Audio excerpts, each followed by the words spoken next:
All right, buckle up because we're diving deep into the world of Sunny Jetsun and their book, It's Just a Story We Are All, The Sunsweet Surrender. And it's a wild ride, let me tell you. Imagine trying to pin down a dream. That's kind of what we're dealing with here. Exactly. It's not your typical straightforward narrative. It's more like snapshots. Vivid, sometimes surreal, snippets of conversations and experiences, all set against the backdrop of Goa, India. Which, I have to say, is a character in itself.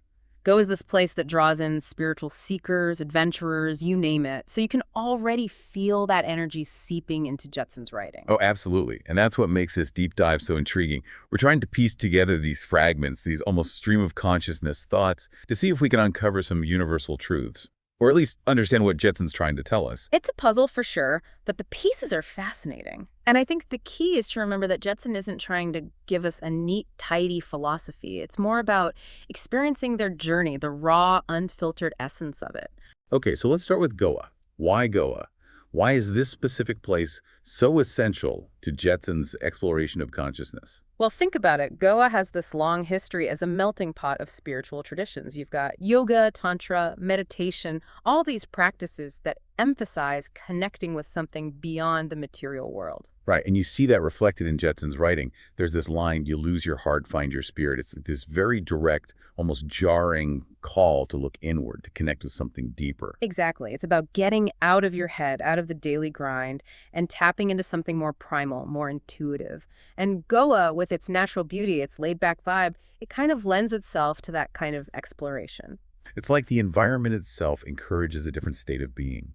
And Jetsun really leans into that with phrases like, awareness is feeling body changing, observing all sensations equanimously. It's very focused on being present in your body in the moment. Which is very much in line with mindfulness practices, wouldn't you say? It's about paying attention to your senses, your breath, without judgment, just observing. It's that feeling of truly waking up to your surroundings, to the sensations of being alive. Precisely. And Jetsun takes it a step further by mentioning concepts like Sahaja and Wu Wei. These are ancient ideas, and they're central to their exploration. Yeah, those jumped out at me too. Can you unpack those a bit? I mean, I've heard of them, but... Sure. Sahaja, as described by Ananda Kumaraswamy, it's this radical idea that enlightenment isn't something you achieve, but rather your natural state. It's already there within you, buried under layers of conditioning. So it's about uncovering that true self, that inherent state of, what?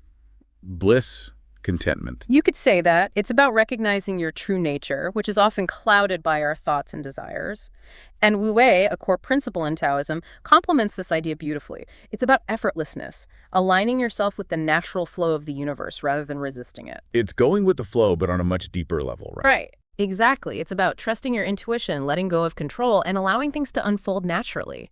And when you combine those ideas, Sahaja and Wu Wei, with the transformative setting of Goa, it's no wonder Jetsun had such profound experiences. But it wasn't all meditation and mango lasses, was it? Jetsun doesn't shy away from some pretty pointed societal critiques. Oh, no, not at all. There's this raw honesty, this almost cynical edge to some of their observations that really caught me off guard. Like, it's one thing to talk about finding inner peace, but then they hit you with lines like, they're never going to give up the money. It's their God, their faith, their sense of self-preservation, no democracy.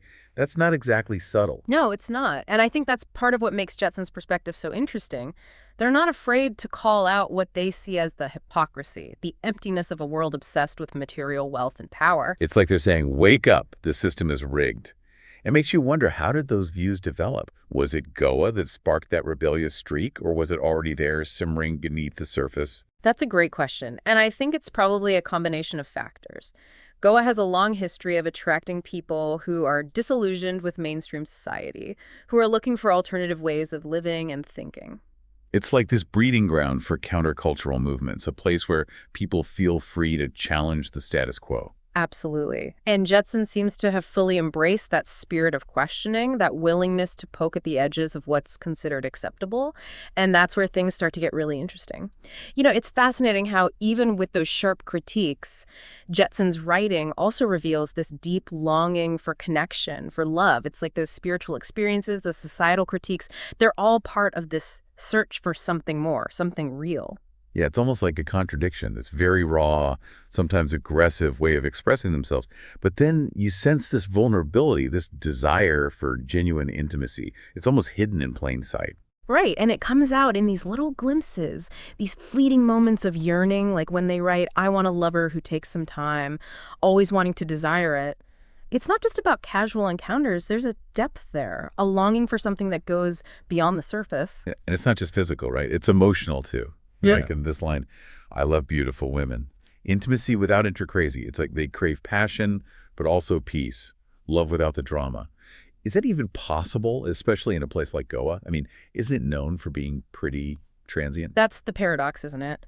Goa, with its mix of spiritual seekers and free spirits, it embodies this tension between seeking deep connection and the challenges of finding it in a place where people are constantly coming and going. It's like everyone's looking for something real, but in this very fleeting, temporary setting. It makes you wonder if Jetson's search for love is influenced by the environment itself. Absolutely. And remember, Goa attracts people from all walks of life, with different backgrounds, different ideas about relationships.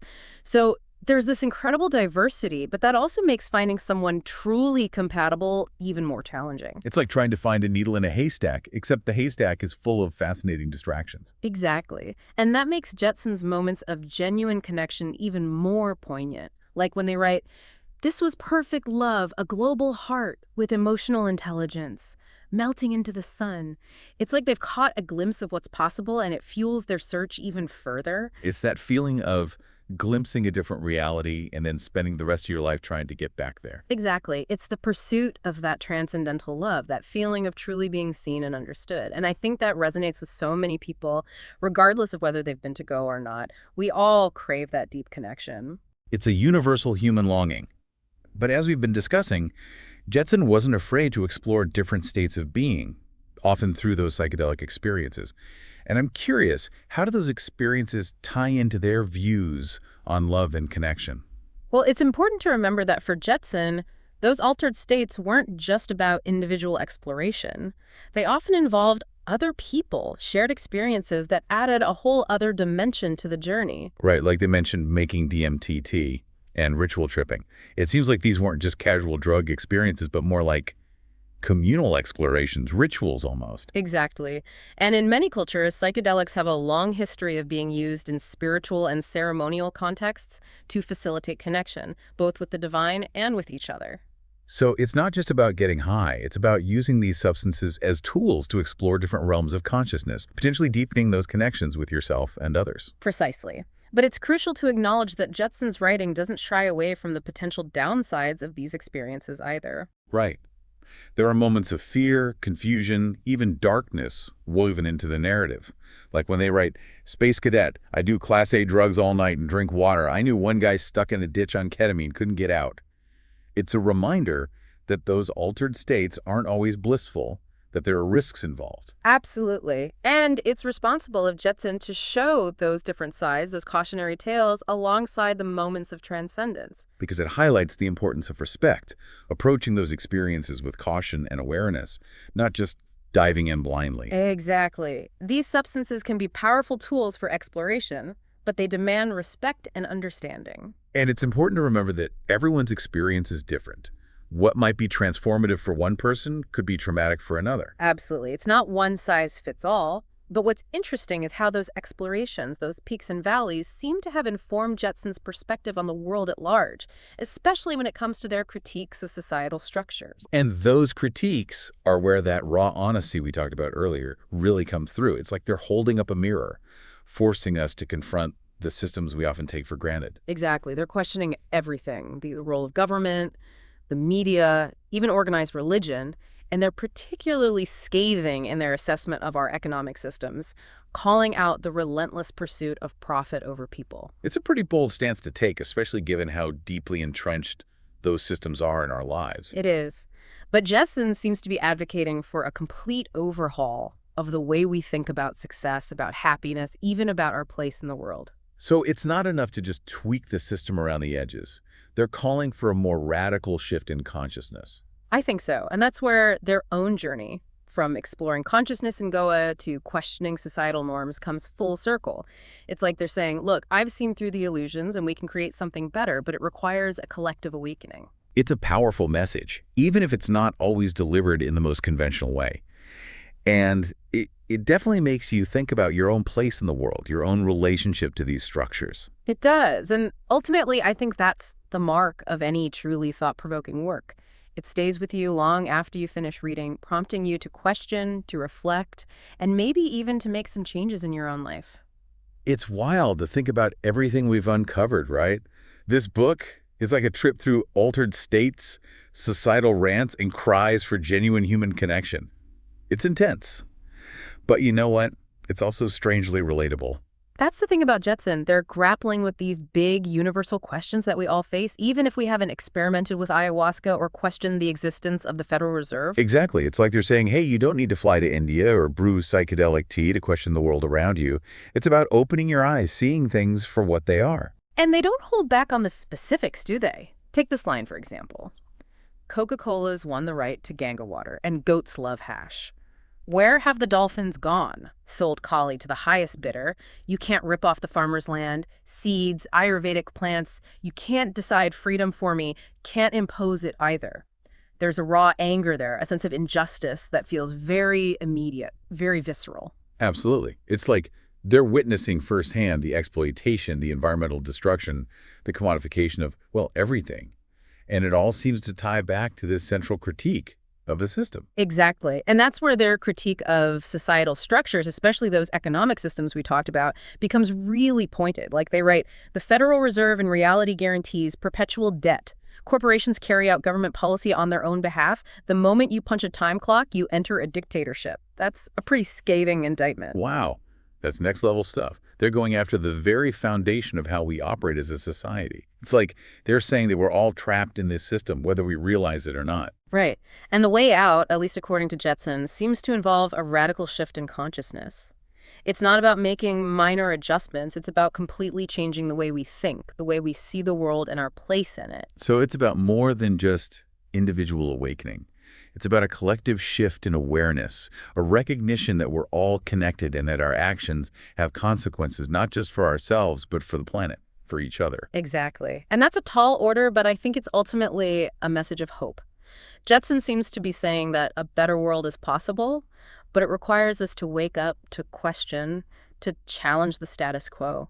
It's a call to action disguised as a somewhat chaotic psychedelic journey through Goa. Who knew? Right. And that's the beauty of exploring unconventional thinkers like Jetson. They challenge us, make us uncomfortable, but ultimately they expand our understanding of what's possible. Absolutely. So, to wrap things up, if you're looking for a book that's going to make you think, make you question, maybe even make you a little bit uncomfortable, it's just a story we are all. The Sunsweet Surrender might just be the mind-bending journey you've been searching for. It's messy, it's raw, it's thought-provoking, and it just might inspire you to see the world and yourself in a whole new light. And as you navigate Jetson's unique perspective, keep this question in mind. How do societal structures and your own personal beliefs influence your pursuit of happiness and fulfillment? It's something to ponder, to explore, and ultimately to decide for yourself. Beautifully said. And on that note, thanks for joining us on this deep dive into the fascinating, often perplexing, but always engaging world of Sunny Jetsun. Until next time, keep exploring, keep questioning, and keep seeking your own truth.